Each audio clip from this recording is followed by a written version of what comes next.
It was, as Lord Peter Wimsey later observed, a murder most inconvenient, not merely for the victim, who had certainly seen better days, but for the detective who stumbled upon the scene at precisely the wrong moment, and with rather the wrong cigar in his mouth.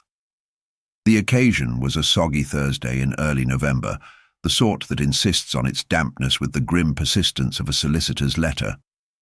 Wimsey had taken refuge in the seaside village of Burnham St. Clair, ostensibly to escape the ennui of London society and its attendant supper parties. In reality, the country air did little to improve his disposition, especially when the one establishment with a promisingly well-stocked tobacconist was closed for renovations. A stroll along the cliffs was meant to clear his head, but instead, the sharp autumn wind brought with it an altogether sharper curiosity. Burnham Hall, the ancestral seat of the affluent but notoriously private Ashcombe family, loomed ahead, black against the leaden sky. It was a mansion that wore its gloom like a bespoke suit, impeccably tailored yet decidedly forbidding. The faint sound of church bells, muffled and irregular, chimed somewhere beyond the cliff tops, as if reluctant to acknowledge the day's events. "Excellent," Wimsey murmured, his voice lilting with that unmistakable mixture of irony and slight disdain that marked him as one accustomed to puzzles more elegant than seaside fog. A murder in a country house. How perfectly banal. He had barely crossed the gravel drive when the butler, a pallid man named Grimes with a penchant for immaculate gloves and ominous silences, intercepted him. "Lord Peter, I presume," said Grimes, his tone polished but brittle. "You've come at an unfortunate hour. Sir Reginald Ashcombe has been found dead in his study. Very peculiar circumstances, I'm afraid." Wimsey raised an eyebrow, extracting a half-burnt cigar from his pocket, only to discover, to his dismay, that it was damp and unlit. "Peculiar, you say? That will do nicely. Pray, lead on, Grimes. I have a feeling this will require more than mere observation. And might I trouble you for a match, or must I take to lighting this damp log with a spark of my own wit?" The butler's only reply was a stiff nod, and as they entered the vast oak-panelled study, Wimsey noted the scene with his usual fastidious eye. Sir Reginald lay slumped in a high-backed leather chair, his silver hair dishevelled as if a tempest had passed through. A shattered decanter spilled its amber contents across the Persian rug, the scent of fine whiskey mingling oddly with the faintest trace of something else, something less easily placed. On the desk before him was a half-finished letter, its ink blot smudged by what appeared to be a trembling hand. But the strangest detail, and one that made Wimsey's brow knot ever so slightly, was the absence of any cigar ash, and indeed, any evidence that the late Sir Reginald had been smoking at all. "I find it curious," Wimsey mused, his eyes narrowing, with that familiar gleam of detective's delight, "that a man of Sir Reginald's station and habits should be found dead without a single matchstick or cigarette in evidence. A man who did not smoke. One might say he was a rare species indeed." The butler's expression flickered, just for a moment, and Wimsey caught it. That faintest twitch of a muscle, an almost imperceptible sign that beneath the polished veneer lay something unsaid, some hidden truth yet to be uncovered. "Shall we begin, then?" Wimsey asked, offering the damp cigar as if to seal a pact with the silence. "Indeed, my lord," replied Grimes. "The household awaits your inquiries, though I must warn you, everyone professes to know nothing at all." Wimsey smiled, the edges of his mouth twitching with amusement. "Ah, the old nothing-at-all defence. We shall see if their silence speaks louder than their words." And with that, the game was afoot. The morning after his visit to the vicar, Lord Peter Wimsey found himself once again at Burnham Hall, this time in the company of Chief Inspector Charles Parker, whose countenance bore the weary expression of a man long accustomed to the tangled skeins of human folly. The inspector had arrived overnight from London, summoned by the Ashcombe family and evidently eager to close the matter with expedience, if not elegance. "Whimsy," Parker greeted him with a nod. "Quite the unusual case, isn't it? Poison, locked room scenario, and no obvious suspects. The police are inclined to pin this on the disgruntled nephew, young Arthur Ashcombe. He was heard to have a heated argument with Sir Reginald last week over the inheritance." Whimsy, settling comfortably into an armchair near the roaring fire, smiled with a mixture of amusement and mild reproach. Ah, Arthur Ashcombe, the classic red herring, the family black sheep, with just enough motive to be convenient but not quite enough to be convincing. "Tell me, Parker, have you verified his whereabouts on the night in question?" Parker rubbed his chin thoughtfully. "According to the maid, he was in town at the inn, drinking with some friends until late. No one can confirm precisely when he left, but the landlord insists he departed well after 10. And yet Sir Reginald was found dead in his study, the door locked from the inside shortly after 10:30, Whimsy mused. "The timelines are rather tight, wouldn't you say?" "Indeed," Parker conceded, "but in the absence of other suspects, he's our best bet." "Let us not rush," Whimsy advised. "Remember, the essence of detection is to preserve all possibilities until evidence demands their dismissal." Parker grunted but nodded in agreement. "What do you suggest?" "Interviews, observations, and a good deal of patience," Whimsy replied. "Let us start, as always, with the minutiae, the clocks, the curtains, the servants' habits. The devil, after all, resides in the details." With that, the two men proceeded to conduct further inquiries, beginning with a renewed examination of the household's daily rhythms. Whimsy's attention was particularly drawn to the subtle inconsistencies in the servants' accounts, a faint hesitation here, a misplaced pronoun there, that hinted at truths lurking beneath their practiced reticence. The cook, Mrs. Mulligan, proved an unexpected repository of information. "I did hear voices from the study just after 9, she confided, though I couldn't tell who. Lady Ashcombe and Sir Reginald, perhaps." "Voices," Whimsy repeated. "An important clue. Did you hear any raised tones or distress?" "No, my lord. It was a quiet talk, nothing more." He nodded thoughtfully. "And the servants' quarters? Any unusual activity last night?" The housemaid, a nervous young woman named Elsie, was less forthcoming. "No, my lord, nothing unusual. We all went to bed on time. Mr. Grimes made his rounds promptly." Whimsy's gaze sharpened. "Speaking of Grimes, have you noticed anything peculiar about his behavior?" Elsie blinked. "Well, he does seem different since Sir Reginald died. More distant." "Distancing oneself from tragedy is a common human response," Whimsy observed dryly. "But it may also mask deeper agitation." Parker made a note, to question Grimes more closely, while Whimsy's mind returned to the study itself. The frozen clock at 9:15 was a puzzle. Why would the mechanism be deliberately slowed to silence its ticking? Had Sir Reginald wished to mask something in that precise moment? Determined to explore this further, Whimsy requested access to the household's clocks and watches. The clockmaker from the nearby town was summoned, and the various timepieces were carefully inspected. All were found to be deliberately misaligned or stopped, save for one. A small carriage clock in Lady Ashcombe's private sitting room, which ran exactly on time. This discrepancy struck Whimsy as significant.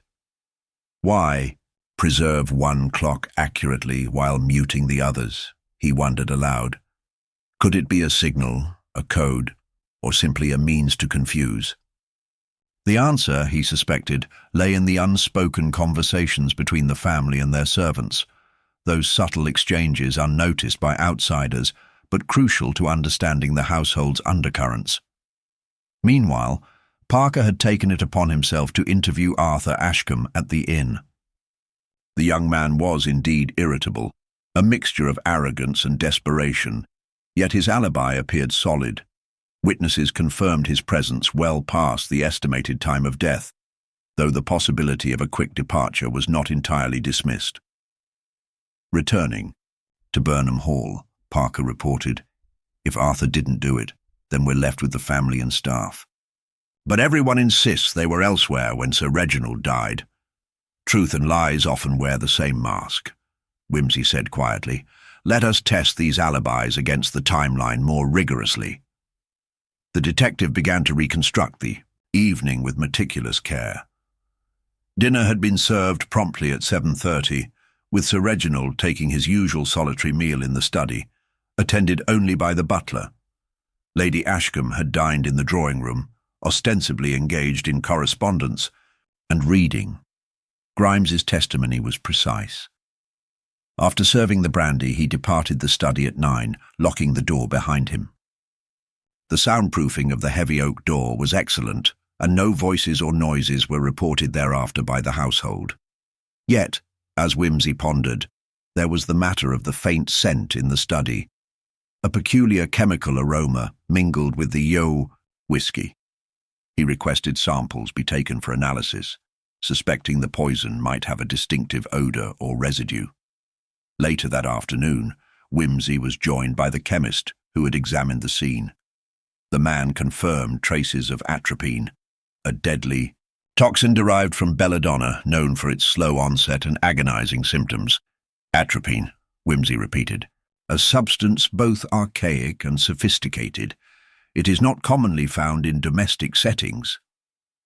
Indeed, the chemist replied, it would require some knowledge or access to acquire.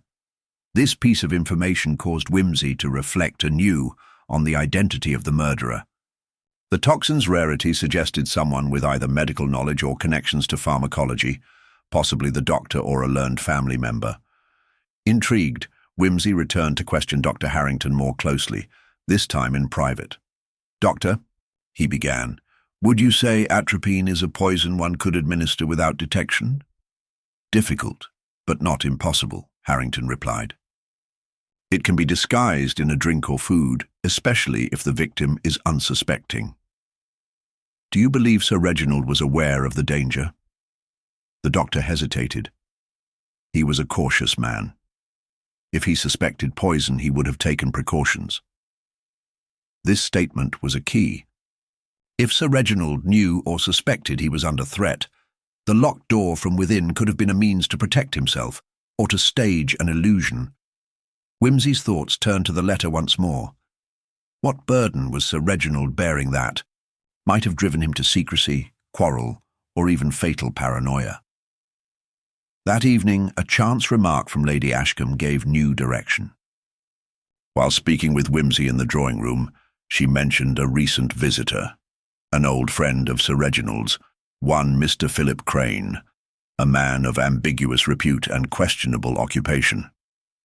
"Mr. Crane has been here several times over the past months," she said, voice low.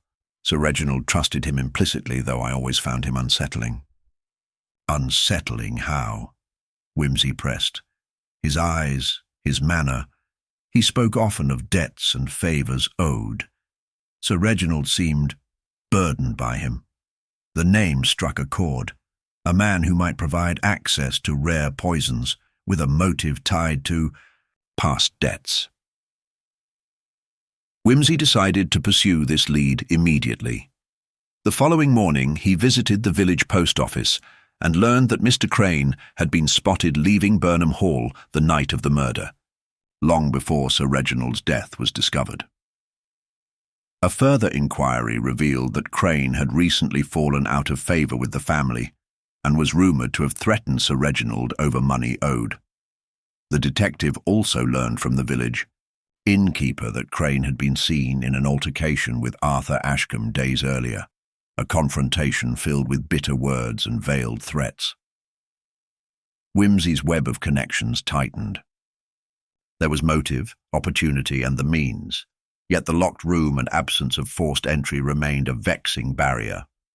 That afternoon, back at Burnham Hall, Wimsey and Parker conferred in the study. The room felt heavier now, laden with the weight of secrets and lies. "Crane's involvement makes this more than a mere family squabble," Parker remarked. But how did he enter the study? The door was locked from inside. Precisely, Whimsy agreed. Unless the lock itself is not what it seems. His gaze fell on the door's intricate brass handle and lock mechanism. He requested the butler to demonstrate. Grimes carefully lifted the latch from inside, locking the door as usual, then closed it. Whimsy tested the handle. No keyhole was visible from outside. Quite the clever contrivance, Whimsy mused, but every lock has a secret. After a moment's inspection, Whimsy found a small panel in the woodwork adjacent to the doorframe, an ingenious false section that, when pressed in a certain place, allowed access to a hidden latch. An escape route, Whimsy said with a faint smile. A means for the killer to enter or exit unseen, locking the door behind them to create an illusion of solitude. Parker's eyes widened. But that means someone inside the house helped. Or the killer had an accomplice. Not necessarily, Whimsy corrected. It means the killer was intimately familiar with the house's secrets, most likely someone with long-standing access, and a motive concealed beneath the surface: civility. As they examined the panel further, Whimsy's thoughts turned to the butler. Grimes's calm composure was impressive, but the faintest tremor in his hands betrayed his anxiety.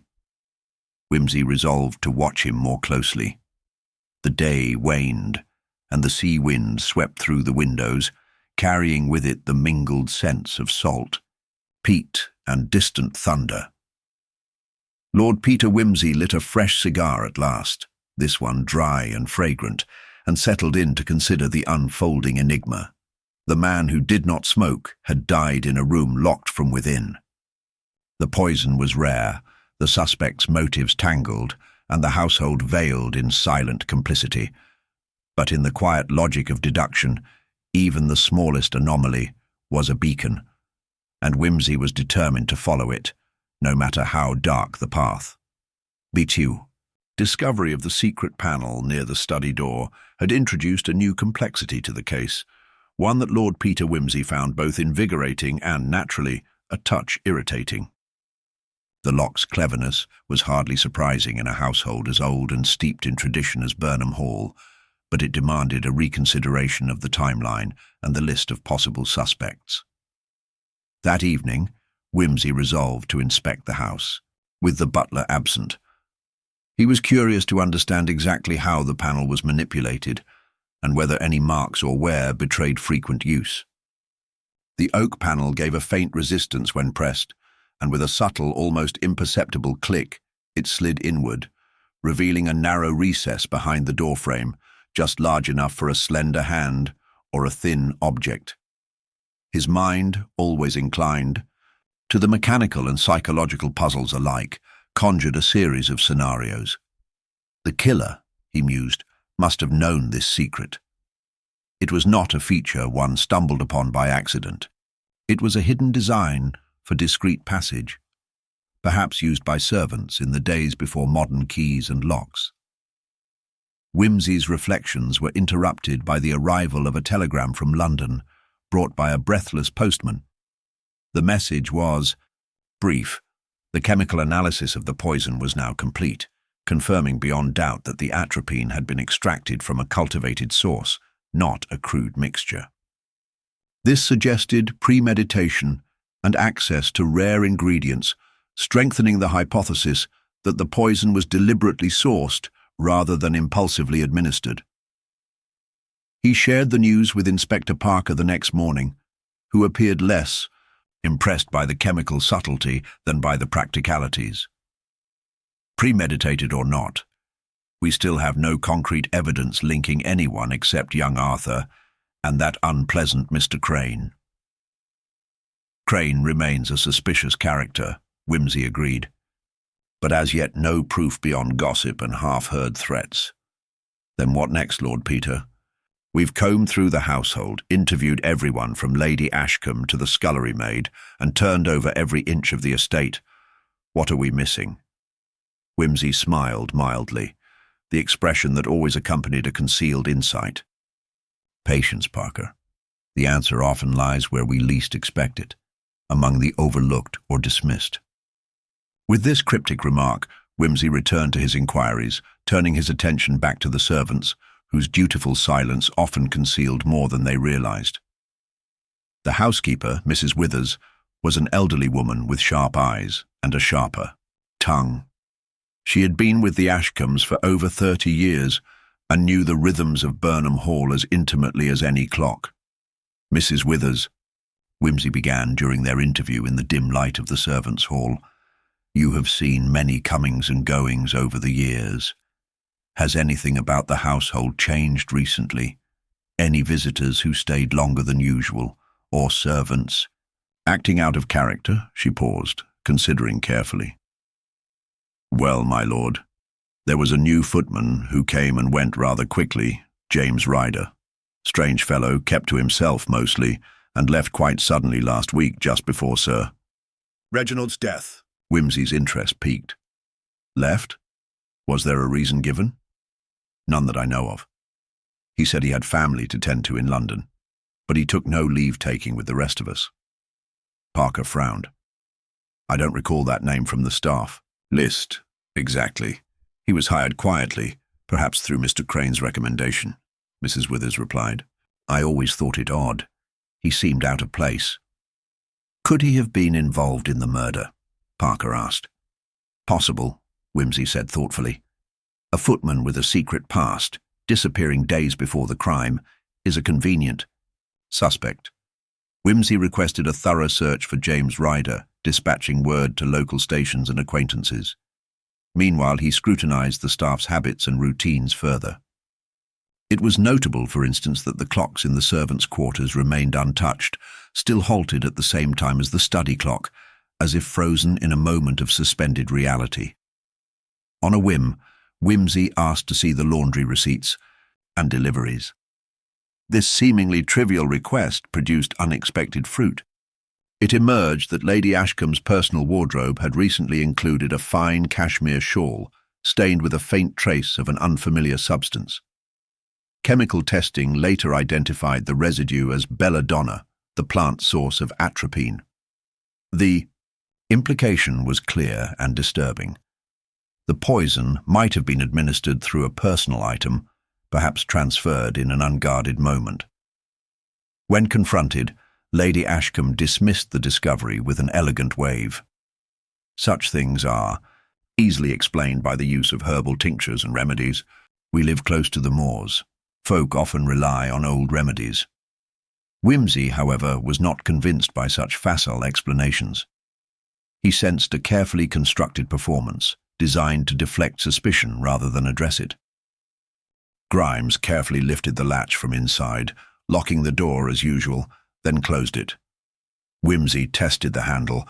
No keyhole was visible from outside. Quite the clever contrivance, Wimsey mused. But every lock has a secret.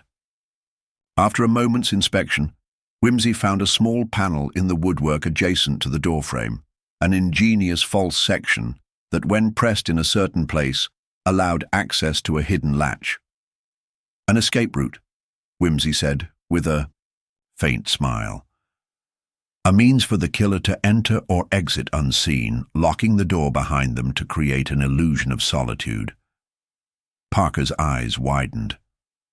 But that means someone inside the house helped. Or the killer had an accomplice. Not necessarily, Wimsey corrected. It means the killer was intimately familiar with the house's secrets, most likely someone with long-standing access and a motive concealed beneath the surface. Civility. As they examined the panel further, Wimsey's thoughts turned to the butler. Grimes's calm composure was impressive, but the faintest tremor in his hands betrayed his anxiety. Wimsey resolved to watch him more closely. The day waned, and the sea wind swept through the windows, carrying with it the mingled scents of salt, peat, and distant thunder. Lord Peter Wimsey lit a fresh cigar at last, this one dry and fragrant, and settled in to consider the unfolding enigma. The man who did not smoke had died in a room locked from within. The poison was rare, the suspect's motives tangled, and the household veiled in silent complicity. But in the quiet logic of deduction, even the smallest anomaly was a beacon, and Whimsy was determined to follow it, no matter how dark the path. The Mao. Discovery of the secret panel near the study door had introduced a new complexity to the case, one that Lord Peter Wimsey found both invigorating and, naturally, a touch irritating. The lock's cleverness was hardly surprising in a household as old and steeped in tradition as Burnham Hall, but it demanded a reconsideration of the timeline and the list of possible suspects. That evening, Wimsey resolved to inspect the house, with the butler absent. He was curious to understand exactly how the panel was manipulated and whether any marks or wear betrayed frequent use. The oak panel gave a faint resistance when pressed, and with a subtle, almost imperceptible click, it slid inward, revealing a narrow recess behind the doorframe, just large enough for a slender hand or a thin object. His mind, always inclined to the mechanical and psychological puzzles alike, conjured a series of scenarios. The killer, he mused, must have known this secret.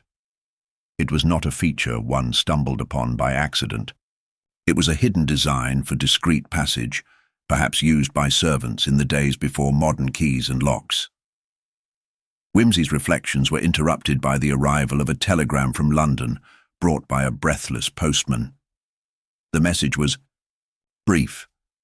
The chemical analysis of the poison was now complete, confirming beyond doubt that the atropine had been extracted from a cultivated source, not a crude mixture. This suggested premeditation and access to rare ingredients, strengthening the hypothesis that the poison was deliberately sourced rather than impulsively administered. He shared the news with Inspector Parker the next morning, who appeared less impressed by the chemical subtlety than by the practicalities. Premeditated or not, we still have no concrete evidence linking anyone except young Arthur and that unpleasant Mr. Crane. Crane remains a suspicious character, Wimsey agreed. But as yet, no proof beyond gossip and half-heard threats. Then what next, Lord Peter? We've combed through the household, interviewed everyone from Lady Ashcombe to the scullery maid, and turned over every inch of the estate. What are we missing? Wimsey smiled mildly, the expression that always accompanied a concealed insight. Patience, Parker. The answer often lies where we least expect it, among the overlooked or dismissed. With this cryptic remark, Wimsey returned to his inquiries, turning his attention back to the servants, whose dutiful silence often concealed more than they realized. The housekeeper, Mrs. Withers, was an elderly woman with sharp eyes and a sharper tongue. She had been with the Ashcombes for over 30 years and knew the rhythms of Burnham Hall as intimately as any clock. Mrs. Withers.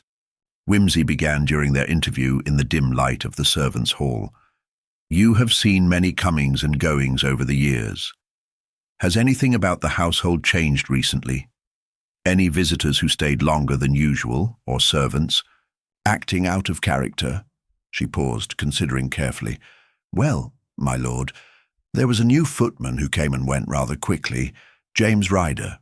Strange fellow, kept to himself mostly, and left quite suddenly last week just before Sir Reginald's death. Wimsey's interest peaked. Left. Was there a reason given? None that I know of. He said he had family to tend to in London, but he took no leave-taking with the rest of us. Parker frowned. I don't recall that name from the staff list. Exactly. He was hired quietly, perhaps through Mr. Crane's recommendation, Mrs. Withers replied. I always thought it odd. He seemed out of place. Could he have been involved in the murder? Parker asked. Possible, Wimsey said thoughtfully. A footman with a secret past, disappearing days before the crime, is a convenient suspect. Wimsey requested a thorough search for James Ryder, dispatching word to local stations and acquaintances. Meanwhile, he scrutinized the staff's habits and routines further. It was notable, for instance, that the clocks in the servants' quarters remained untouched, still halted at the same time as the study clock, as if frozen in a moment of suspended reality. On a whim, Whimsy asked to see the laundry receipts and deliveries. This seemingly trivial request produced unexpected fruit.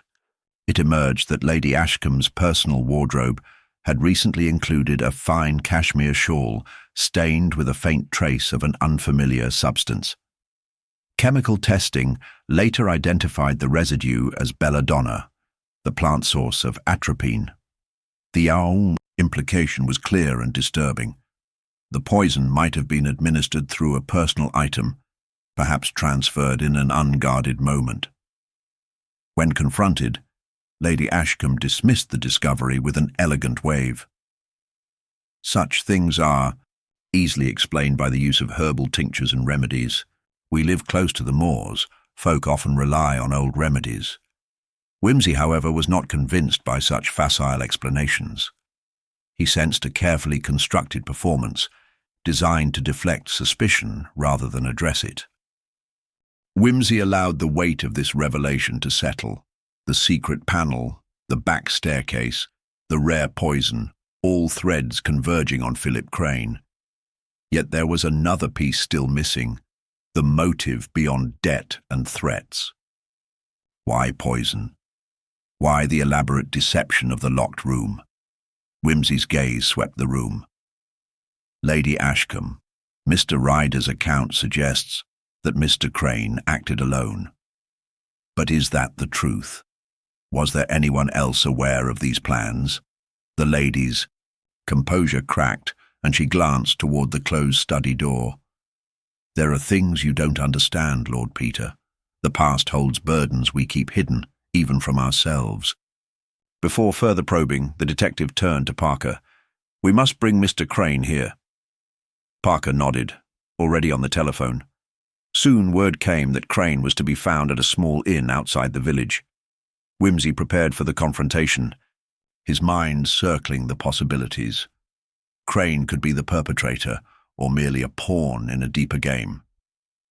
At the inn, Crane was taken by surprise but quickly composed himself. His charm was undeniable, though a dark edge lurked beneath the polished exterior. Mr. Crane, Whimsy began, you stand accused of involvement in Sir Reginald's death. How do you respond? Crane smiled thinly. Accused? I am a businessman, a friend to the Ashcombes. The debts you mention are owed, yes, but murder. Absurd. Yet witnesses place you at Burnham Hall the night of the murder, Whimsy pressed. Business. Requires discretion, Crane said smoothly. I admit to visiting Sir Reginald, but only to negotiate terms. Whimsy studied him closely. And the vial Mr. Ryder saw you carry? Crane's eyes flickered, a crack in his facade. A tonic, nothing more. Back at Burnham Hall, Crane's arrival unsettled the household.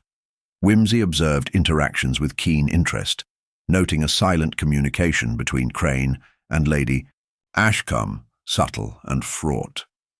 The investigation deepened as Whimsy sought to unravel the web of financial entanglements tying Crane to the Ashcombes. Ledgers and letters uncovered a history of mounting debts, pressure, and desperation. But it was a final piece that brought clarity. A hidden letter from Sir Reginald to Lady Ashcombe, discovered in the secret recess behind the study panel, revealed a pact, a desperate bargain to protect the family name, even at the cost of deceit and sacrifice. The letter hinted that Sir Reginald suspected betrayal from within, a plan to remove him quietly and claim the estate. Whimsy gathered all parties, once more in the drawing room, his tone grave but measured. The pieces were falling into place, and the truth was no longer a shadow. The locked room was an illusion maintained by the secret panel, he began.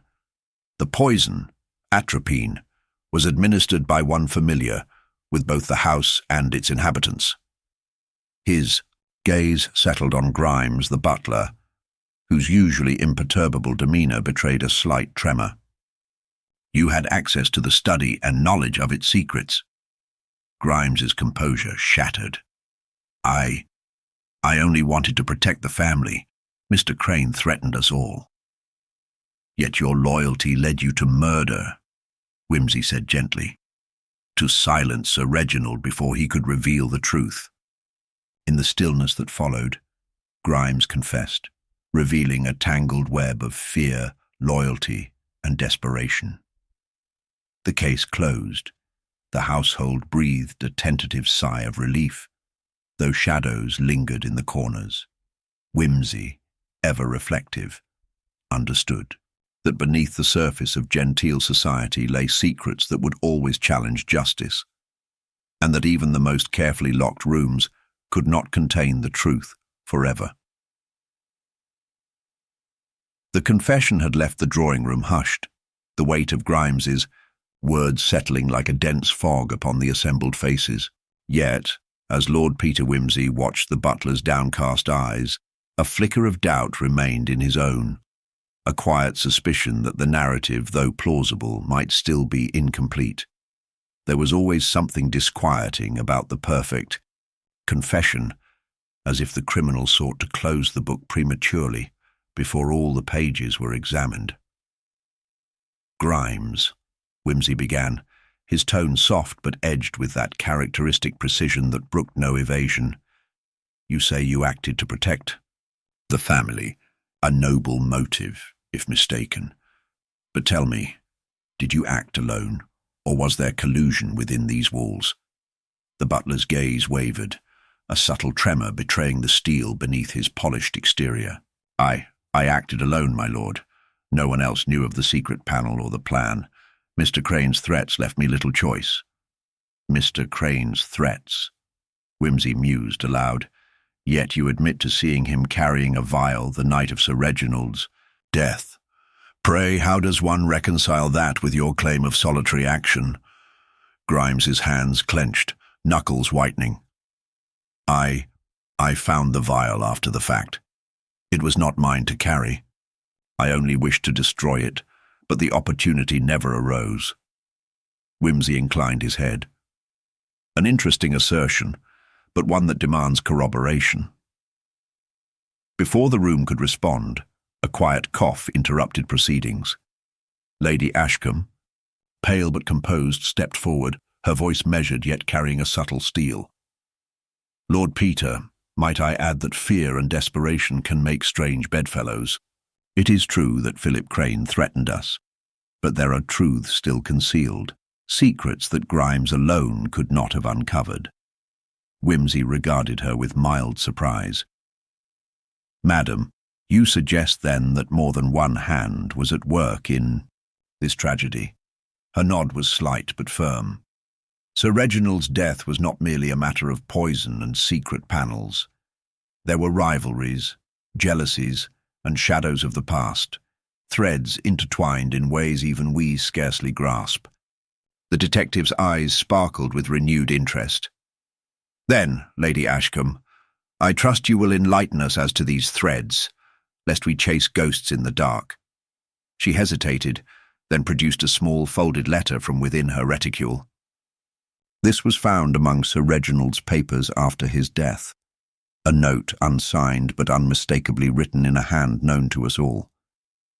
Wimsey accepted the letter, carefully unfolding it. The message was brief but chilling. The truth will out, even in locked rooms. Beware those who wear masks of loyalty. A murmur rippled through the room. Wimsey's mind raced. The note was a veiled warning suggesting that the victim had been aware of hidden betrayals and perhaps anticipated his demise. Who then, Wimsey asked pointedly, might wear such a mask? Who benefits most from Sir Reginald's death beyond Mr. Crane and Grimes? The assembled company exchanged uneasy glances. Arthur Ashcombe shifted in his chair, clearing his throat. If I may, Lord Peter, the family is not without its tensions. Father's recent changes to the will caused much discord. Ah, the ever-potent motive of inheritance, Wimsey remarked dryly. Pray, Mr. Ashcombe, what alterations did Sir Reginald make? Arthur sighed. He intended to disinherit me, fearing my reckless ways, and leave the estate to my cousin Margaret. Margaret Ashcombe, a woman of quiet dignity seated near the window, nodded solemnly, but said nothing. Whimsy's gaze turned to her. Miss Ashcombe, a beneficiary with motive. Did you share your cousin's sentiments? Margaret's reply was, steady. I love my uncle and would never wish him harm. But the inheritance did weigh heavily upon the family. Whimsy studied her carefully, noting the faint tremor in her fingers as she clasped her hands. It was clear she bore burdens beyond mere financial concerns. Returning to his habitual mode of careful examination, Whimsy turned to the timeline once more. We must reconsider the evening's events, with the new knowledge of multiple potential suspects. Who saw whom and when? Mr. Parker, the police have recorded statements, but there are gaps and inconsistencies worth exploring. Inspector Parker nodded. Indeed, my lord. For example, Lady Ashcombe's whereabouts during the critical hour remain somewhat vague. Lady Ashcombe's eyes flicked briefly to her husband's portrait on the wall. I was in the drawing room, receiving a call from a solicitor. Alone? Whimsy inquired. Yes, save for the housekeeper nearby. Mrs. Withers, can you confirm this? The housekeeper nodded. Lady Ashcombe was indeed in the drawing room, but only for part of the time. I was called away to tend to a guest's sudden illness. Which guest? The Reverend Thomas, sir. He suffered a severe migraine. Whimsy's brow furrowed. Reverend Thomas. Yet he has not been mentioned before.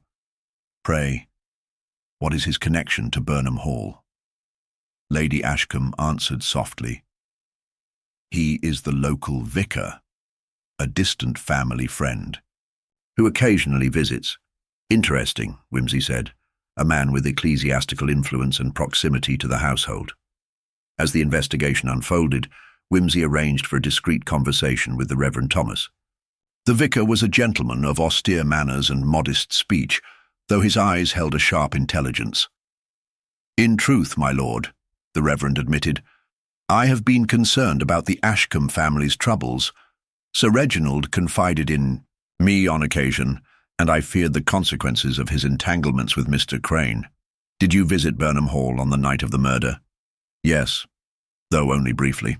I was summoned to assist with the sudden illness of a guest, but I found the household tense, almost suffocating. Did you witness anything unusual? Visitors, arguments, disturbances? The Reverend hesitated.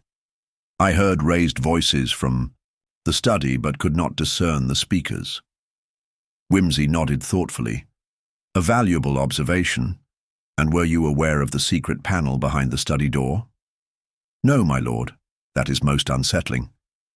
The detective's mind circled back to the earlier detail of the glove found near the garden wall, embroidered with a flourish similar to the family crest, yet slightly askew. Such a subtle distortion suggested either forgery or an intentional misdirection. Lady Ashcombe, Whimsy queried during a later conversation. May I ask about your personal effects? The cashmere shawl stained with belladonna residue. Was it possible that someone close to you handled it, perhaps unknowingly? Her lips pressed thin. I cannot say. I do recall lending it to a distant cousin last week, but she returned it. Promptly. Whimsy made a note to meet this cousin, sensing the web of relationships was more intricate than the surface indicated. Meanwhile, Parker reported back on the forensic analysis of the secret panel's lock mechanism. It requires a delicate pressure on a specific spot to release. Only someone familiar with the house would know. Exactly, Whimsy confirmed, and Grimes, despite his confession, might not have been the sole possessor of that knowledge. In the quiet moments between interviews, Whimsy found himself drawn to the study itself. The faint scent of old leather, polished wood, and faint traces of belladonna lingered. The clocks remained stubbornly frozen, a frozen time capsule of the night's fatal events. Whimsy's thoughts turned to Sir Reginald's final hours, a man ensnared by debts, secrets, and betrayals, trapped behind locked doors and veiled threats. Fitty, House was no longer merely a backdrop, but a participant in the drama, a Gothic stage where each creak, shadow, and misplaced object carried meaning. As night fell once more over Burnham Hall, Wimsey stood by the window, gazing at the moonlit grounds. The truth was close, he could feel it, a delicate thread in the labyrinth waiting to be pulled, and when that thread was drawn, the carefully constructed illusions would unravel, revealing the faces beneath the masks. The morning air was crisp, and brisk as Lord Peter Wimsey resumed his scrutiny of Burnham Hall, the house seemingly unchanged yet charged with the residue of the night's grim revelations. The household moved about with a cautious reserve, each person's manner measured, eyes avoiding unnecessary contact, as if the walls themselves had become witnesses to something unspeakable. Wimsey's mind was already piecing together the fragments. The secret panel, the conflicting testimonies, the letter's ominous warning. Yet beneath the surface, an elusive dissonance lingered, a subtle contradiction in the timeline, a hesitation in a witness's gaze, a detail overlooked. He summoned Inspector Parker to his side, speaking in a tone low enough to avoid the ears of servants passing nearby. "We must revisit the timeline, especially the window between 9 and 10 o'clock. The key lies in the small gaps, the moments where our suspects' accounts falter or overlap." Parker nodded, spreading out a crude sketch of the house and its corridors. "We have testimonies placing Crane's arrival shortly after 9 via the back staircase. Grimes claims to have found the vial later. Lady Ashcombe says she was in the drawing room during that time, but Mrs. Withers admits stepping away." "Precisely. And what of the Reverend's account of raised voices from the study? Could he have heard the confrontation or something more?" Wimsey pondered.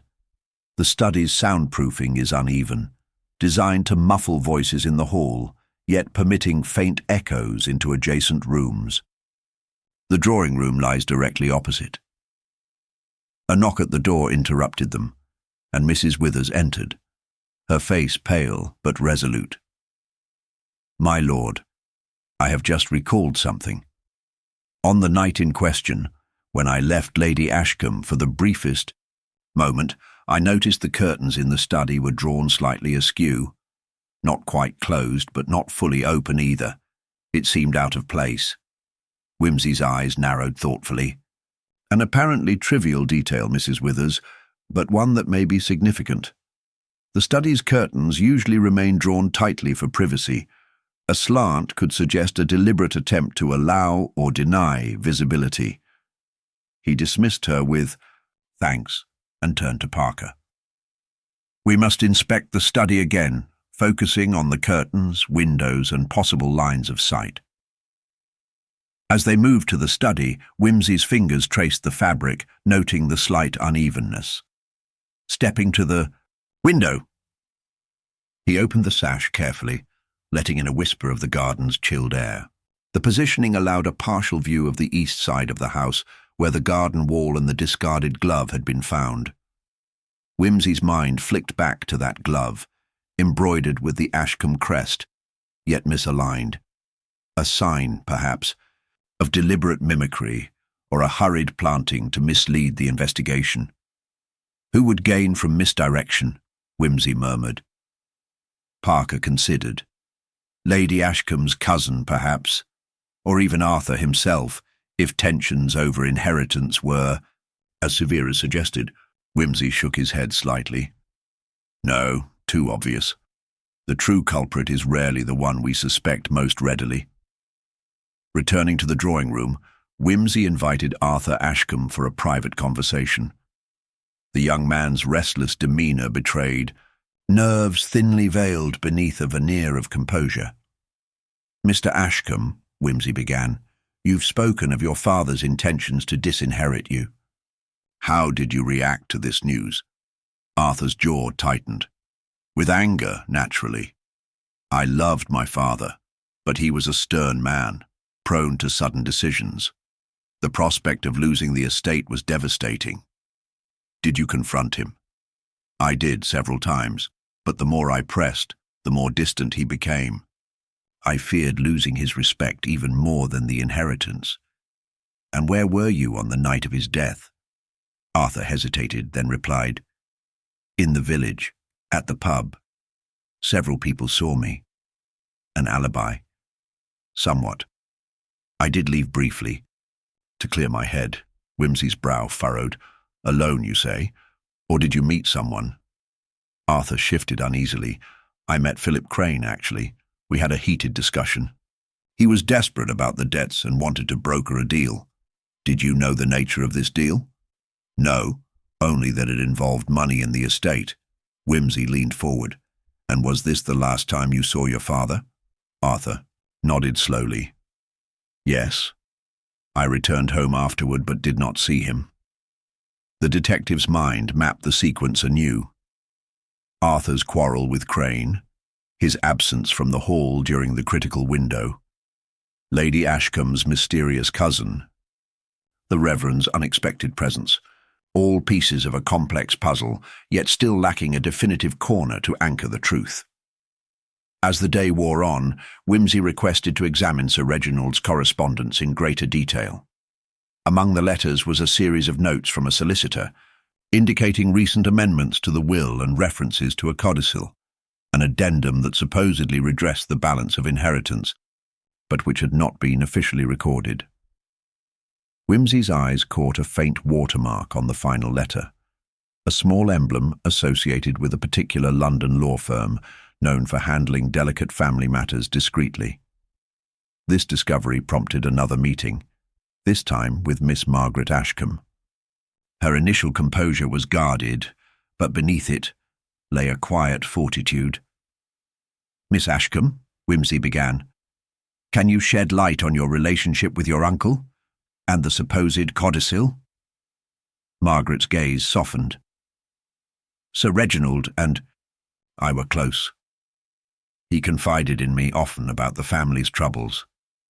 The codicil was meant to restore some fairness, but he died before it could be finalized.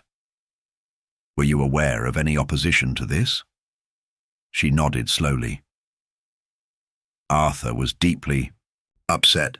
So was Lady Ashcombe, though she never spoke openly. Wimsey's mind circled back to Lady Ashcombe's earlier evasions. You mentioned a distant cousin. Might she have had an interest in these matters? Margaret's eyes darkened. Yes. Cecilia Harcourt. She has always coveted the Ashcombe estate and resents being overlooked. Wimsey filed this new name alongside others in his mental ledger, sensing that Cecilia might hold keys to the deeper intrigue. That evening, under the guise of casual conversation, Wimsey observed the household once more. The servants' furtive glances, the family's strained politeness, the faintest shadow of fear in Lady Ashcombe's eyes. A sudden idea struck him, a test of the household's routines and their knowledge of time. He inquired about the clocks, their maintenance, and peculiarities. The housekeeper revealed that several clocks were notoriously unreliable, particularly the grandfather clock in the hall, which had been wound irregularly in recent weeks. Wimsey deduced that an inconsistent timekeeping system could allow for manipulated alibis, confounding the exact timeline of events. He requested to see the clock, noting its slight delay and the soft ticking that seemed inconsistent with its appearance.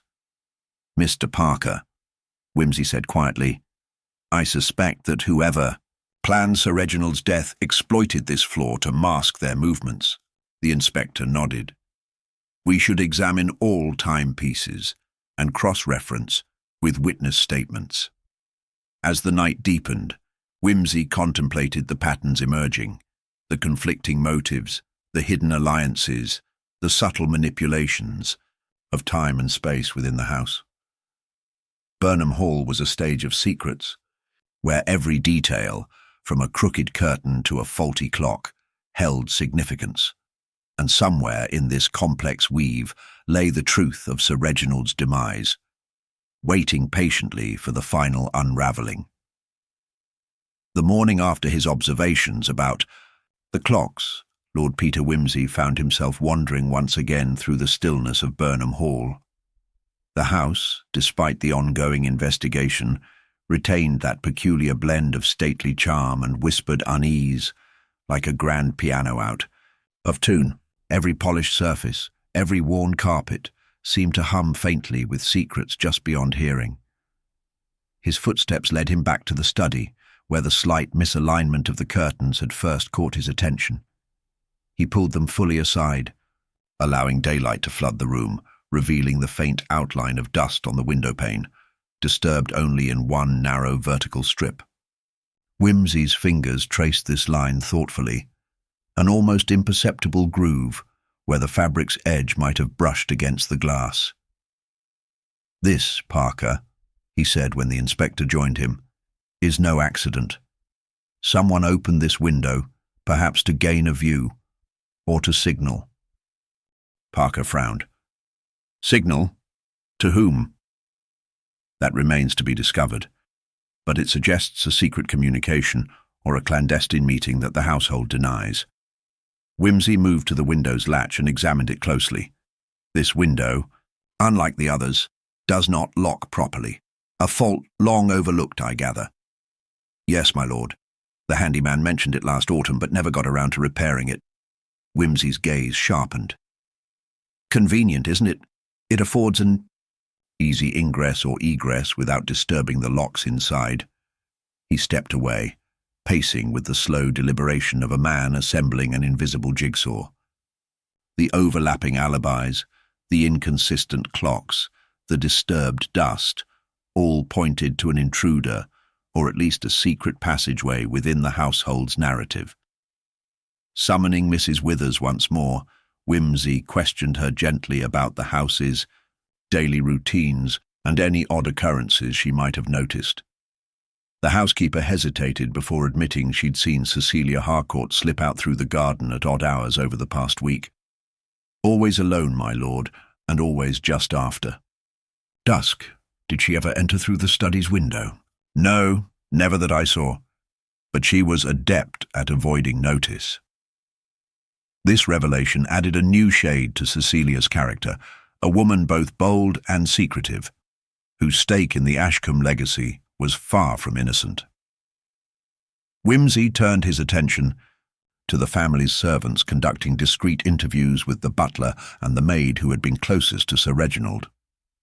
Both insisted they had seen nothing unusual, a phrase uttered with such mechanical repetition it sounded rehearsed. Yet, from the butler, Whimsy learned that the household staff had been unsettled for some days before the murder, citing strange noises and unexplained shadows in the hallways at night. "Old houses, my lord," the butler offered with a shrug, "do have their quirks." Whimsy allowed a faint smile. "Indeed, but quirks can often mask much darker truths." That evening, the detective convened a discreet meeting with Inspector Parker and the local constable. He laid out the discrepancies in the timeline, the misaligned curtains and the faulty locks, pressing the need to verify each element against the suspect's accounts. The following morning, Whimsy requested to inspect the garden wall where the embroidered glove had been found. The glove itself was peculiar, too pristine to have been dropped in haste, the stitching immaculate, its size smaller than any known male member of the household. This suggested an attempt at deception, a planted clue meant to implicate or misdirect. Examining the wall, Whimsy noticed faint scrape marks on the rough stone, evidence of someone climbing or descending hurriedly. Near the base, a freshly disturbed patch of earth betrayed recent activity. He crouched to examine it further, uncovering a small, discarded cigarette butt. Not Sir Reginald's brand, nor one favoured by any of the family members, as far as the housekeeper knew. This was the first genuinely foreign element Whimsy had encountered, hinting at an unknown visitor or conspirator. Returning indoors, Whimsy requested the assistance of a forensics expert from the nearby town to analyse the cigarette. The results, though preliminary, revealed a brand popular among younger London smokers, far removed from the genteel circles of Burnham Hall. With this new information, Whimsy confronted Cecilia Harcourt, who had been lingering uneasily at the edge of the household's gatherings. "Miss Harcourt," Whimsy began, his tone polite yet unyielding, "it has come to my attention that you have been seen leaving the estate after dusk on several occasions." Cecilia's composure faltered briefly, a flicker of defiance in her eyes. "I am entitled to walk in the gardens, my lord. This is no crime." "Of course not," Whimsy agreed smoothly. "However, the presence of a cigarette butt near the garden wall bearing a brand unusual for this region suggests your company is less than usual." Her lip curled in disdain. "I do not see what that proves." "Only that there are conversations and meetings you wish to keep secret," Whimsy pressed. "Might I ask with whom you have been consorting?" Cecilia's gaze hardened. "That is none of your concern." "On the contrary, Miss Harcourt, in this case everything is of concern." A servant's timid knock interrupted them, and a note was handed to Whimsy. He unfolded it carefully, an anonymous message warning to cease prying into certain matters, veiled with threats and ominous undertones. Whimsy folded the note with deliberate calm. "It appears, Miss Harcourt, that you are not the only one guarding secrets." The tension in the room was palpable as Cecilia weighed her next words.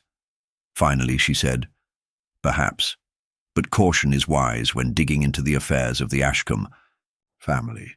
Whimsy inclined his head slightly. "Indeed, yet truth, as always, is the final arbiter." The note added a new layer of complexity. Someone within or near Burnham Hall was willing to resort to intimidation. Whimsy resolved to widen the circle of inquiry to the village itself, seeking links beyond the household walls. Late that afternoon, he took a solitary stroll toward the village, his keen eyes noting the reactions of passers-by. Whispers ceased. As he approached, shopkeepers averted their gaze. The pub's door swung shut with sudden quiet. An undercurrent of unease permeated the village, as if the murder had unsettled a deeper, long-buried tension. At the inn, Whimsy spoke with the landlord, a surly man with a patchy beard and a wary stare. The landlord confirmed Arthur Ashcombe's presence on the night of the murder, but added an unexpected detail. There was talk of a stranger, a man in a dark coat, seen lurking near the estate just before 9. Whimsy's interest piqued. "Did anyone see this man closely?" "Only from a distance, my lord, but a few thought he might be the Reverend." Odd timing, that. Returning to Burnham Hall, Whimsy pondered the significance. The Reverend's earlier statements had been vague, and his motives, whether personal, financial, or spiritual, remained unclear. Whimsy resolved to re-interview the Reverend under a new light, seeking inconsistencies in his story and uncovering any hidden agendas. As night fell, Whimsy's thoughts circled the growing web of intrigue. A secret window left ajar, a planted glove, clandestine meetings, threats veiled in polite notes, and a shadowy stranger whose presence disrupted the carefully controlled narrative. Burnham. Hall's silence was no longer mere absence of sound, but a complex symphony of concealments and half-truths. And in the midst of this, Lord Peter Whimsy felt the inexorable pull of a truth not yet spoken, a final piece waiting to fall into place. The Reverend's study was a room steeped in shadows even by daylight, its high shelves sagging under the weight of theology and philosophy, a silent testament to a man who preferred books to company. Lord Peter Whimsy entered with the quiet confidence of a man accustomed to unraveling tangled narratives and with an observer's eye for the smallest detail. The Reverend Reginald. Mallory rose as Whimsy approached, his expression courteous but guarded. "Lord Peter, to what do I owe this visit? Surely the village has not yet exhausted its capacity for gossip." Whimsy smiled faintly, settling into a leather chair. "Gossip, Reverend, is often a ladder by which truth ascends. I find your recent movements rather curious." Mallory's brows knit. "Curious, it. I have been attending to my parish duties." prayers, visits to the sick, and the like. No more curious than usual. Ah, but your timeline is less clear than you seem to believe, Wimsey said smoothly. You mentioned you were at the church. Vestry from 7 until 9 on the night in question. Yet the sexton recalled seeing you leave the church at 8:30. The Reverend's gaze flickered, the faintest shadow crossing his composed demeanour. The sexton has poor eyesight and a faulty memory. It's no great sin to be mistaken about time. Indeed, Wimsey agreed. But in a case where every minute matters, such mistakes invite scrutiny. Mallory's hands tightened on the armrests, but he remained outwardly calm. You suspect me of something, Lord Peter? Only that your presence near Burnham Hall around 9 o'clock last Tuesday merits explanation, particularly when a stranger matching your description was seen nearby. The Reverend's eyes narrowed. I was nowhere near the hall that evening. I was on my way home, taking a shortcut through the woods to avoid the damp chill. Conveniently solitary, Wimsey mused, yet the glove found on the garden wall belonged to a lady embroidered with a monogram matching Cecilia Harcourt's.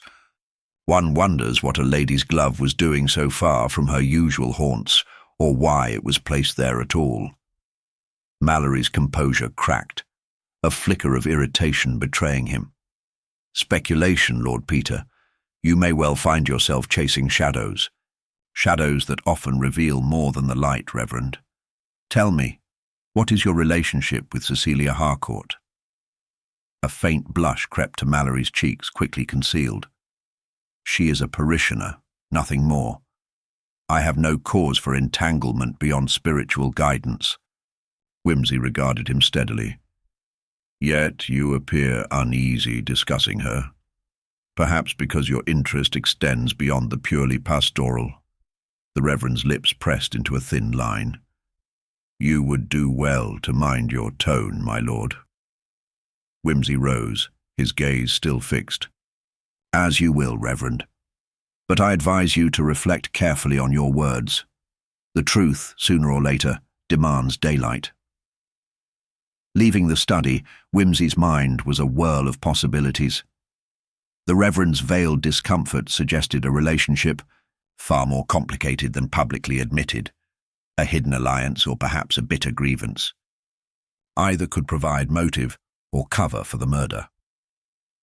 Back in the drawing room, Wimsey convened a quiet conversation with Inspector Parker, outlining his findings and suspicions. The Reverend is a man with more to conceal than pious sermons suggest. We must observe him closely. Parker nodded. Agreed, my lord. I'll assign discreet surveillance. If he slips, we'll know. Wimsey then requested access to the estate's guest book, curious about visitors in the week preceding the crime. To his surprise, the book was incomplete, several pages torn out or missing entirely. A curious oversight, Wimsey noted aloud. Who has had access to the guest register? The butler replied with a strained smile. Only the housekeeper and myself. It is an honor-bound trust. And yet pages have disappeared. A deliberate act to conceal certain arrivals or departures, perhaps. Wimsey's thoughts returned to the stranger seen by the landlord of the village inn. A visitor unknown to the family and unrecorded in the official logs could be a vital piece of the puzzle. He decided to press the housekeeper further. Mrs. Withers, though wary, finally admitted that a Mr. George Lancaster, an acquaintance of Cecilia Harcourt, had arrived unannounced several days before the murder. His visit was brief, and his presence largely kept from the household. Wimsey raised an eyebrow. Why was Mr. Lancaster's visit concealed? Mrs. Withers hesitated. Miss Harcourt insisted on discretion, said it was a private matter. Private, yet urgent enough to visit secretly, Wimsey mused. And what of his departure? Was it at an unusual hour? Aye, my lord. Just after 9, the night Sir Reginald was killed. The pieces began to click into place.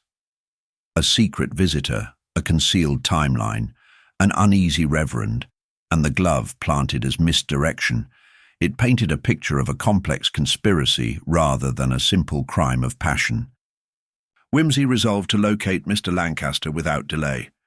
His instincts told him that uncovering Lancaster's true intentions and connections would be crucial. Meanwhile, Parker reported on the surveillance of the Reverend. Mallory had indeed been seen slipping from the church near the time in question, heading toward the hall's vicinity, before retracing his steps unnoticed. Confronted with this, Mallory confessed under gentle but firm questioning. He admitted to meeting Cecilia Harcourt that night, not for prayer or guidance, but to discuss a matter of grave urgency, an inheritance dispute threatening to ruin several families, including his own parishioners. He feared the consequences, Wimsey remarked, a man torn between duty and self-preservation.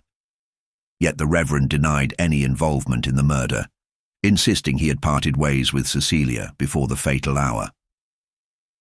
The plot thickened when Wimsey learned from Parker that the glove bore traces of a rare perfume, one known to be favoured by the household's governess, Miss Ethel Moore. This new detail added a further twist. Had the governess been involved, or was her perfume another red herring? Wimsey requested an interview with Miss Moore, who appeared startled by the inquiry, but composed. She admitted to lending Cecilia a glove for a costume ball weeks earlier, a gift exchanged in friendship, but vehemently denied any knowledge of the murder or its circumstances. Her alibi was tight, attended to a village fete with several witnesses. Still, the presence of her perfume on the glove suggested recent contact, a fact she could not explain. As evening settled once more over Burnham Hall, Wimsey retreated to his chambers, his mind a theatre of shifting shadows and half-spoken truths. The intricate dance of motives, secrets, and deceptions was far from complete. But the curtain was lifting, and the final act loomed. For all the artifice and misdirection, Wimsey was certain that the threads converged upon a nexus, one that would reveal the man who didn't smoke, the glove that didn't fit, and the secrets Burnham Hall had desperately tried to keep in the dark. The morning brought a damp chill that seemed to seep through the thick stone walls of Burnham Hall, but Lord Peter Wimsey, unbothered by the weather, was already at work. The threads of the mystery had tangled tightly, yet he could sense the knot was ready to yield under patient unraveling. The visit to the governess and the revelations about the Reverend's secret meeting left several loose ends, each whispering their own secrets, awaiting firm grasp. He began by revisiting the guest book, now restored and complete thanks to a discreet inquiry with the local stationer, who had kept a copy for his records. A meticulous comparison revealed a curious anomaly. The ink on several entries surrounding the week of the murder appeared fresher, the handwriting slightly altered. Some signatures, apparently genuine, bore faint but telling irregularities, as if penned by a shaky hand or a practiced forger. Wimsey pondered the implications. Was someone tampering with the record to erase or disguise a visitor's presence? The discovery corroborated Mrs. Wither's hesitation and the mysterious Mr. Lancaster's concealed arrival. Yet, more baffling still, was the absence of any entry under his name, though the village innkeeper had confirmed Lancaster's brief stay. The butler's initial claim of strict custody over the guest book was now more suspect. Wimsey's thoughts drifted to the servants, Mrs. Withers, the imposing figure whose loyalty seemed a shield, and Jenkins, the butler whose solemn face rarely betrayed more than necessary. A silent question hung in the air. Who had the opportunity and motive to alter the records? Deciding that subtlety was paramount, Wimsey summoned Jenkins for a private conversation in the library, where the fire's glow danced on leather-bound tomes. "Jenkins," he began, "tell me who among the household staff has the closest access to the guest book?" The butler's expression was courteous but guarded. "Only myself and Mrs. Withers, my lord, though on occasion Miss Harcourt has perused it, but she never handled the book carelessly." Whimsy inclined his head. And yet someone managed to alter it, perhaps not with malicious intent, but to conceal a matter delicate in nature. Jenkins shifted uneasily. I cannot say, my lord. But Miss Harcourt was known to be particular about certain visitors. Mr. Lancaster, for example, came at odd hours and was not mentioned to the staff. Whimsy tapped a finger against his lip. And yet this Mr. Lancaster seems integral to the puzzle. What can you tell me of him? Not much, I'm afraid, Jenkins admitted. He was a quiet gentleman, rarely speaking except to Miss Harcourt. No quarrels or indiscretions, but the way he looked at her, there was something more than friendship. And did anyone else notice this visitor? Any witnesses beyond yourself and the housekeeper? Only the village innkeeper. He mentioned the man's departure late on the evening of the murder. Whimsy's mind traced the timeline. Lancaster's secret visit, the Reverend's clandestine meeting, the glove-bearing perfume, the altered guestbook. They were not disparate threads, but strands woven tightly around a central core, obscured by careful lies and omissions. He next sought out Mrs. Withers. The housekeeper's demeanour was as imperious as ever, but Whimsy detected a flicker of unease when questioned about the altered pages. Mrs. Withers, Whimsy began gently, it has come to my attention that the guestbook has been tampered with. Can you think of any reason why certain entries might have been removed? She stiffened. I can think of no reason to cast aspersions on the household. We maintain strict order here. A commendable sentiment, Whimsy replied dryly. Yet, discretion is sometimes exercised for reasons of kindness or protection. For instance, a visit by a gentleman of questionable reputation, or a liaison best kept from prying eyes. Mrs. Withers' eyes narrowed, but she offered no further comment. I only wish to serve the family faithfully, my lord, Whimsy noted, the subtle shift, and pressed no further. He turned his attention instead to the glove and the governess's perfume. Miss Moore, he said during their interview, you have accounted for your whereabouts on the night of the murder, yet your scent was found on Cecilia Harcourt's glove. How do you explain this? Miss Moore appeared genuinely perplexed. The glove was lent weeks before the incident, my lord. I had no recent contact with Miss Harcourt that night. Yet the perfume was unmistakable, was it not? A scent that would not linger for weeks, especially in the damp air of Burnham Hall. She bit her lip. I can only surmise that someone deliberately used it to mislead. A plausible theory, Whimsy acknowledged, but a dangerous game to play. And who among the household might gain from framing you? The governess looked away, the first crack in her composed facade. I do not know. But I have always found the atmosphere at Burnham Hall to be charged with secrets. Charged indeed. The puzzle pieces were beginning to form a more sinister image, one of manipulation, false trails, and hidden grudges. Whimsy next examined the physical space of the murder scene. The garden wall, where the glove had been discovered, stood adjacent to a narrow, overgrown path leading toward the woods. Footprints there had been faint but discernible, some fresh, others older, intermingled confusingly. He noted how the path offered a discreet route for a clandestine visitor, one who might wish to avoid the main drive. Intriguingly, he also observed the subtle disarray of the garden's stone edging, a small stone displaced, likely disturbed, by a hurried passage. Could this have been the route of the murderer's escape or approach? Or was it a red herring planted to misdirect? In the adjacent drawing room, Whimsy discovered a curious detail, a clock set to the wrong time. The mantel clock was slow by exactly 7 minutes. A trivial error, perhaps, but in a household where every minute was accounted for, such a discrepancy invited reflection. Whimsy queried Jenkins on the clock's maintenance. A servant must wind it every day, the butler explained.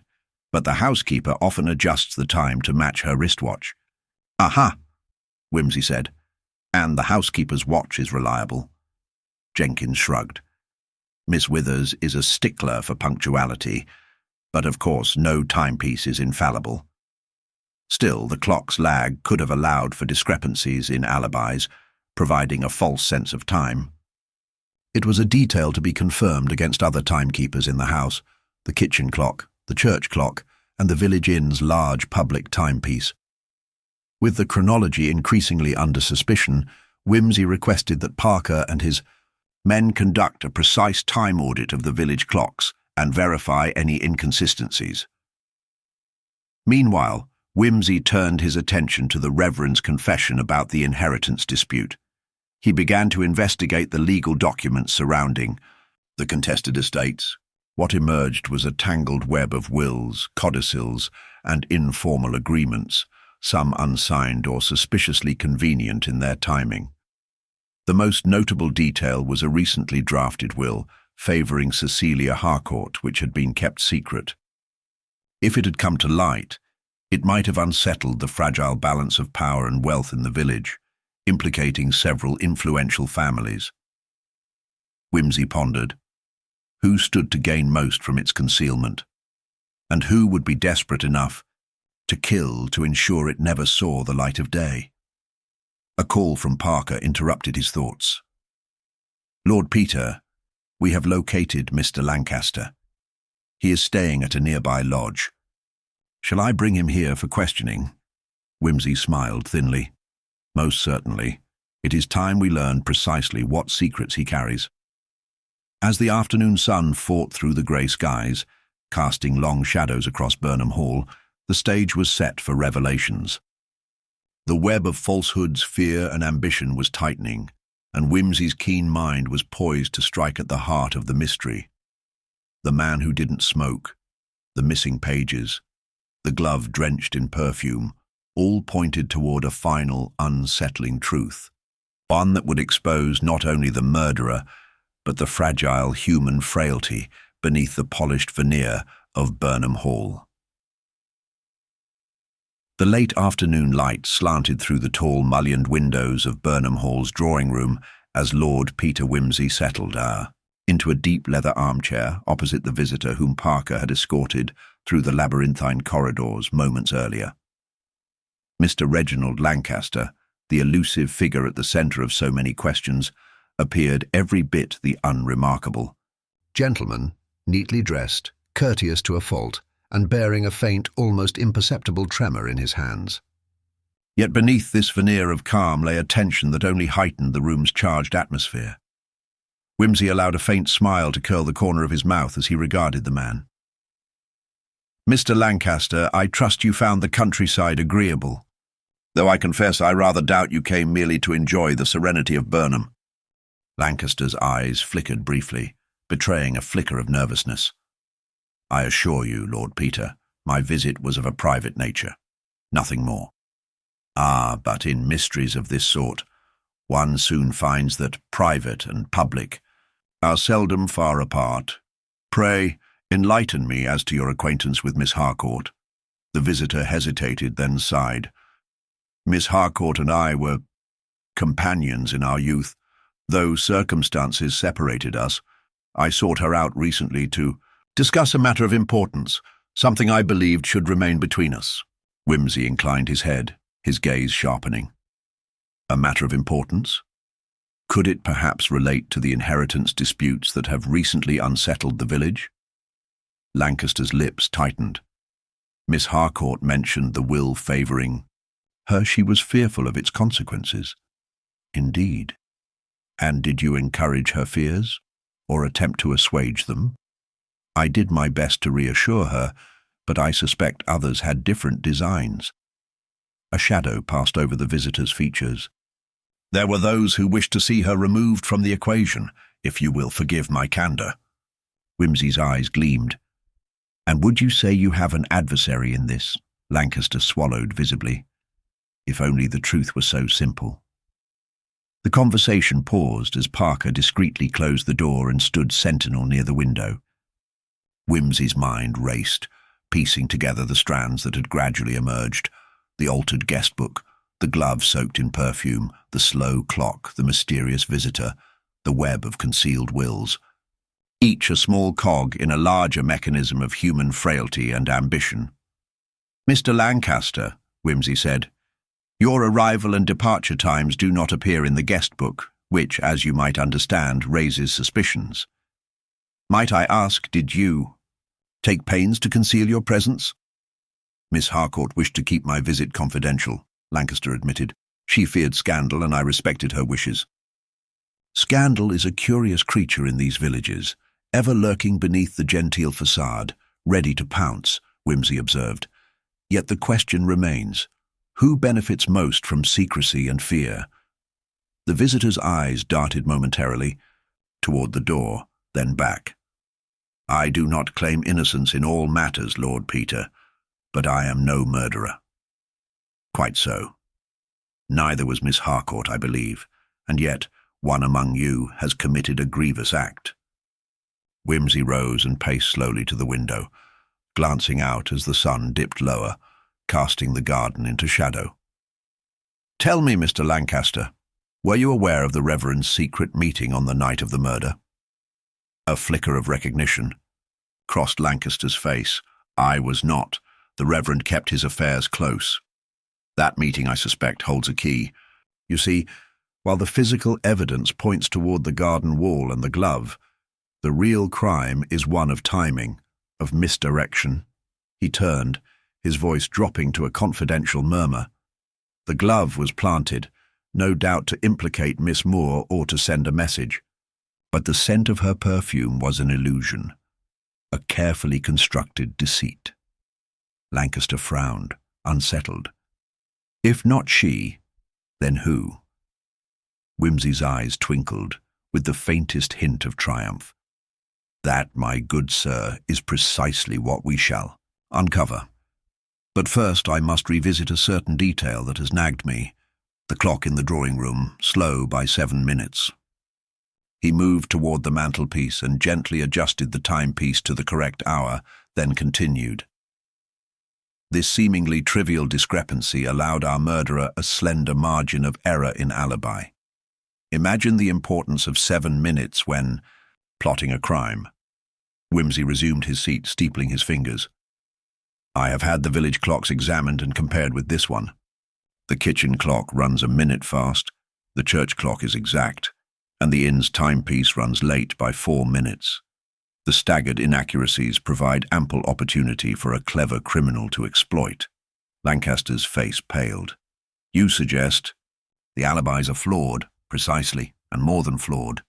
They are fabrications supported by manipulated timekeeping." He paused to let this settle. "Now, regarding the guest book, its alteration was no accident. Pages were removed and signatures forged to obscure your visit and that of others." The visitor nodded grimly. "Yes, I am aware." "Who else knew?" Wimsey asked pointedly. "Only Miss Harcourt and myself. Though, as you have learned, others suspected." Wimsey allowed a moment's silence before continuing. "The final piece of this tragic puzzle, then, lies in the motives rooted in jealousy, fear, and control. The murder was not merely to conceal a will or silence a witness, but to maintain dominion over a fragile inheritance and the reputations intertwined." He rose again, pacing slowly. Miss Harcourt's secret past, the Reverend's fragile conscience, the servant's quiet loyalties, all converged in a delicate balance shattered by desperation. Lancaster's voice was barely above a whisper. "And the glove? A diversion, planted to mislead. The true evidence is subtler, found in the discrepancies of time and the fissures in alibis." Wimsey's gaze sharpened. "Mr. Lancaster, I believe you are prepared to confess more than you have admitted, but I shall not press prematurely. Instead, I shall summon those involved, and in the presence of all, we shall reconstruct the sequence of events." The visitor swallowed hard but gave no reply. Outside, the first stars blinked into the dusk sky as the household gathered, summoned by Parker's discreet announcement. The atmosphere was taut, the assembled faces reflecting a mixture of curiosity, fear, and concealed animosities. Wimsey stood before them, his posture calm, his voice clear and deliberate. "Ladies and gentlemen, we have reached a moment where pretense must fall away and truth must stand stark in the light. Through careful examination of timelines, altered records, and motives both seen and unseen, the narrative of that dreadful night can now be told." He gestured toward the drawing-room clock, now correctly set, then toward the guest book resting on the sideboard, its pages restored and intact. These objects, trivial in themselves, have allowed deception to flourish, until now. Wimsey paused, eyes sweeping the room. The glove, soaked in perfume, was a false trail. The true key lies in the staggered times, the altered entries, and the fractured testimonies. Only one could manipulate these elements with such precision and opportunity. His gaze settled on Jenkins, whose impassive mask wavered momentarily, then on Mrs. Withers, her imperious stance rigid but not unshaken, finally on Miss Moore and Mr. Lancaster, both visibly tense. The murder was committed not in passion, but cold calculation, to secure a legacy and silence a threat. The hand that struck did so with knowledge of the clocks, the routes, and the secrets concealed within these walls. A hush fell. Wimsey's voice softened. Yet it is not merely the physical evidence that condemns the culprit, but the contradictions exposed by their own words and actions. He stepped forward, raising a finger. And that, dear friends, is the true measure of justice. The room seemed to hold its breath, awaiting the revelation that would unmask the man who did not smoke and unravel the sinister tapestry woven beneath Burnham Hall's polite facade. As the gathered company held its collective breath, Lord Peter Wimsey's expression became that of a man carefully threading together the final strands of a complex tapestry.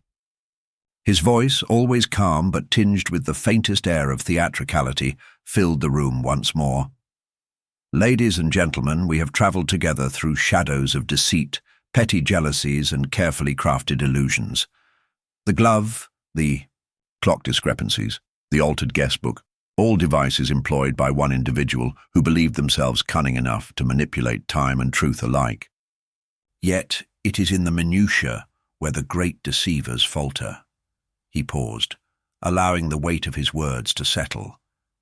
"Consider first the glove. Perfumed, soaked, and abandoned as a message intended to misdirect suspicion towards Miss Moore. Yet such an artifact demands opportunity and motive alike. Miss Moore's habitual absence during the critical moments, corroborated by multiple witnesses, removes her from direct involvement." His gaze swept to Jenkins, the butler, whose countenance betrayed nothing. The altered guest book was more than mere tampering. It was a calculated attempt to erase inconvenient truths. The presence of Mr. Lancaster, yes, but also a second visitor whose timing contradicts the alibis presented. Wimsey's eyes narrowed. One who is no stranger to this household, and whose claim to the estate is fraught with complexity. Mrs. Withers, your insistence on punctuality is commendable, but it was your negligence with the drawing-room clock, 7 minutes slow, that permitted the manipulation of timelines critical to the murderer's scheme. A slight quiver passed through the venerable housekeeper's lips. Now we come to the heart of the matter.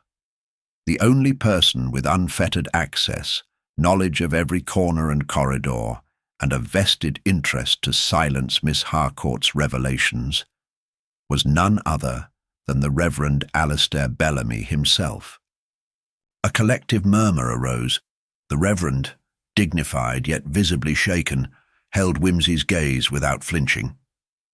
The Reverend's private meeting on that fatal night was to confront Miss Harcourt over the discovery of her secret, her rightful claim to the family fortune, and the unsanctioned alterations in the will.